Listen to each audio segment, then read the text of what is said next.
नमस्कार,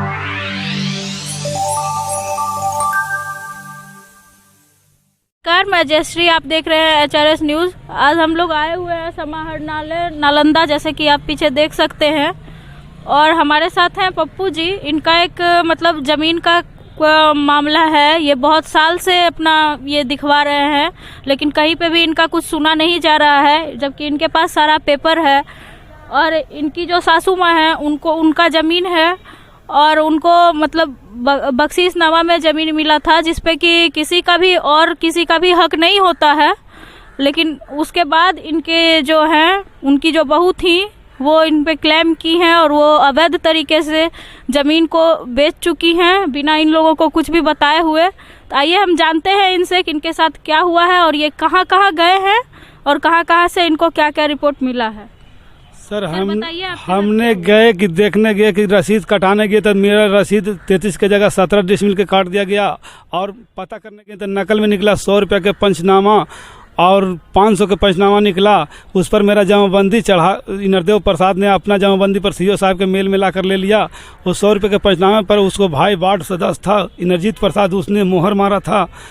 और कोसमा देवी ने उसको ज़मीन लिखी थी, जो कि उसको नाम से न रसीद था न कागज़ था। तो उन्होंने कैसे लिख दिया, लेने वाले कैसे ले लिए और पंचनामा गलत बनाकर सीओ साहब का इस्तेमाल किया। उन्होंने भी पास कर दिए, कर्मचारी साहब ने भी अपना रसीद निर्गत कर दिए। ओकर खिलाफ मैंने केस लड़ा। तापर समाहर्ता साहब ही से मुझे आदेश मिला है कि निरस्त कर दिया गया है अंचलाधिकारी DCR के खिलाफ। वो भी आदेश के आज आए हैं यहाँ अपर समाहर्ता बिहार शरीफ में, तो पता चला कि साहब बिना सूचना के आदेश वापस ले लिए और दूसरा आदेश दे दिए अगला के।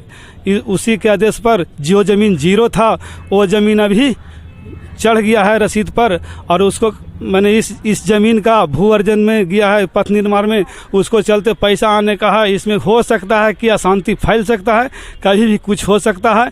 इसके लिए जो भी देख रहे हैं या सुन रहे हैं अपना मैंने इस पर कार्रवाई कीजिए। और हम लोग हाई कोर्ट में जा रहे हैं इसके खिलाफ फाइल करने।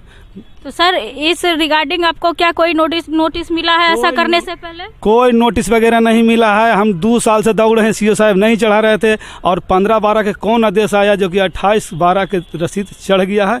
और इसको खिलाफ मैंने जा रहा हूँ हाई कोर्ट।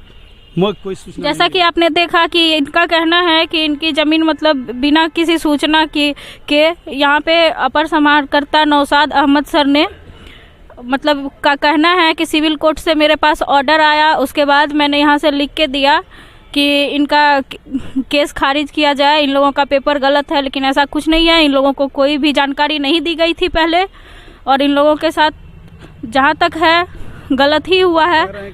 आइए, इनकी माँ का नाम मालती देवी है, उनकी बेटी पिंकी देवी भी हमारे साथ हैं। आइए जानते हैं उनसे कि उनकी माँ का ज़मीन मतलब कैसे मिला था उनको और कैसे इन लोगों के नाम हुआ था। और इनकी जो हैं वो इनकी भाभी हैं जिन्होंने ज़मीन बेचा है, उन्होंने कैसे ज़मीन बेचा, क्या उन्होंने बताया था इनको पहले या नहीं, ये हम जानते हैं पिंकी देवी से।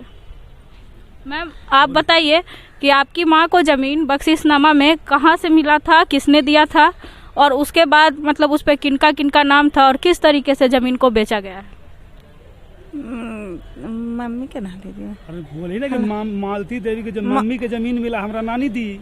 हाँ, नानी के अथी मम्मी के ज़मीन है नहरा के, तो वो नानी मने दान में दिल के मम्मी के हमार। तो हमने तीनों बहन के मम्मी दिल के और वो बिना मतलब के बिना पूछले उछले और वो तीसरा आदमी के बेच रहे हैं। हमनी से कोई अथी ना है, पूछबो ना करके, ना कागज है ना पेपर है, कुछ ना ओकरा है ओरिजिनल, तैयो दूसरा के हाथे बेच रहे हैं। जैसा कि इन लोगों का कहना है कि 2 साल पहले ही 2 साल से ये लोग लगे हुए हैं, 2 साल पहले ही इन लोगों की बात हुई थी। वहाँ सीओ सर को ऑर्डर गया था अपर समाहर्ता नौशाद अहमद के सर के थ्रू कि मतलब इनका केस जेन्युइन है, इनको मतलब ये किया जाए, इस पर कार्रवाई की जाए। लेकिन सीओ साहब ने उसको पेंडिंग रखा, मतलब उसको आगे नहीं बढ़ाया, उन्होंने उस पर ध्यान नहीं दिया। अब सर का कहना है कि सिविल कोर्ट का इनके पास आदेश आया है, जिसके बाद इन्होंने मतलब ऑर्डर दिया है कि केस को खारिज किया जाए। और हाँ, लेकिन इन लोगों का कहना है कि हम लोग यहाँ से हाई कोर्ट में जाएंगे, हाई कोर्ट में केस फाइल करेंगे। तो देखते हैं, जैसा कि आप लोग देख रहे हैं कि हर जगह, हर ऑफिस में, हर जगह पे भी पुलिस कर्मचारी या जो भी जितने भी बड़े अधिकारी हैं, हर जगह फर्जीवाड़ा चल रहा है। आप लोग देख रहे हैं, सब लोग सामने देख रहे हैं कि हर जगह फर्जीवाड़ा चल रहा है। इतने बड़े बड़े अधिकारी हो के जब इनके पास नोटिस नहीं आया, उसके बाद इनके ज़मीन के साथ, इनके संपत्ति के साथ इतना गलत हो रहा है, तो मतलब जान मारने पर उतारू हो रहे हैं। हमको कभी भी मैंने जान मारने के लिए कर रहा है। कहा है कि इसमें भू अर्जन में ज़मीन गया है, उसमें 61 लाख रुपया आ रहा है 4 कट्ठा में। इसको चलते कभी भी हम लोग 10 परिवार का शांति फैल सकता है। धन्यवाद। आप देख रहे हैं HRS न्यूज़ जयश्री कश्यप के साथ।